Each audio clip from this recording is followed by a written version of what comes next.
Magandang araw sa inyo mga kaibigan. Ito ang pag-uusapan natin yung Game 2 ni Kai Sotto dito sa Neo Phoenix. Double-double na naman si Kai, nakadalawang salpak pa at hindi pinaporma ang dating NBA player na si Ante Maten. 0-5 kay Kai at susugurin pa sana si Kai ng import ng kalaban. Halika kaibigan, panoorin po natin. So eto na kaibigan ang highlights ni Kai Sotto ngayong araw. Mga kaibigan, I'm sure karamihan po sa inyo dito ay nanood ng live kanina. Pansin-pansin natin mga kaibigan na medyo matumal sa offense ang pambato natin dahil hindi po siya makatanggap masyado ng bola, hindi siya makatira. And the first, eto walang field goal attempt ang ating kababayan. Second quarter mga kaibigan, tingnan natin yung mangyayari dito. Nakakuha siya loose ball. Pati yung isang puntos niya mamaya galing din sa loose ball. So ito mga kaibigan, makikita natin dito Ante Maten versus Kai Sotto. Medyo hindi man makagawa sa offense si Kai Sotto dahil nga mga kaibigan hindi siya makasyado makahawak ng bola. Ito, bumawi naman siya sa depensa at rebound. Hindi makaporma sa kanya si Ante Maten na dating NBA player. Naglaro po ito dati sa Miami Heat. So yan, nakapuntos dito si Kai mga kaibigan.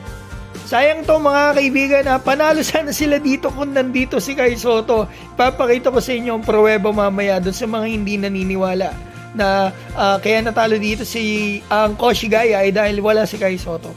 Kung nandito talaga si Kai, panalo talaga sila mga kaibigan. Sayang to. Na-eject kasi ang pambato natin, mamaya makikita natin.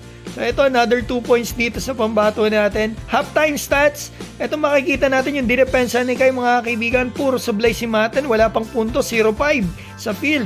So ito Kai Sotto. 6 points, 8 rebound, 1 assist in 16 minutes na playing time yan mga kaibigan. Third quarter. Maganda to mga kaibigan. Tignan natin yung gagawin ni Kai. Sinama ko ito para at least nakikita natin yung ilan sa mga ginawa niya. Panlimang attempt ni Maten dito kay Kai Sotto. Wala pa rin mga kaibigan. So 0-5 si Maten mga kaibigan kay Kai Sotto. Nakashoot isang perimeter. Hindi siya umatake. So ito 2 points dito kay Kai. So ito tingnan natin. Galing na naman sa offensive board dito kay Kai Sotto. Hindi galing sa pasa yan. Galing sa loose ball. So offensive rebound and 2 points yan sa kababayan natin. So ito tingnan natin. Napakagandang teardrop dito kay Kai Sotto. Nag-init siya dito sa third quarter. Sayang nangyari yung hindi inaasahan mga kaibigan. So ito, yan na nga mga kaibigan. Yung tinulak ni Kai, binigyan niya etong import. Naturalize yan mga kaibigan. Si Nika Williams ata apelido niya. So yan mga kaibigan, sinugod niya si Kai. Mukhang nagkamali po siya na sinugod. Dalawa na sa team na ito. Sumugod kay Kai pero nagkamali na sinugod yun. Na servo na siya doon ni Kai. So itong stats po mga kaibigan, kitang-kita natin yung ebidensya kung saan sila natalo. Fourth quarter. Yan po yung pagkakataon na wala si Kai Sotto. Sayang talaga kung andito si Kai, panalo po sila. Lamang na lamang sila ng third eh.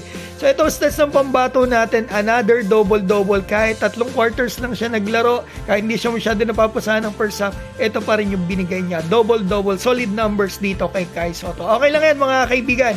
Malagang maganda yung pinakita niya rito. At the same time mga kaibigan, babatiin ko po pala si Star Pogi ng Canada, Donnie Miklat Gagi, Mags Magday ng New Zealand, pati na si Kuya Dodong Joseph, Edith Doramal, Arthur Pablico, Robert Gercayo, Ronman, Dionisio Rupo, Joey Del Mundo, PJ Manso, Off the Road Vlog, Filipino Official, Kukwa Martins Lutuan, Erwin Alarilla, Badasan Michael, Danilo Molito, June Payumo, John Carvilingat, Aljibar Suaran, at Albert Torakin. Mga kaibigan, maraming salamat po sa inyo.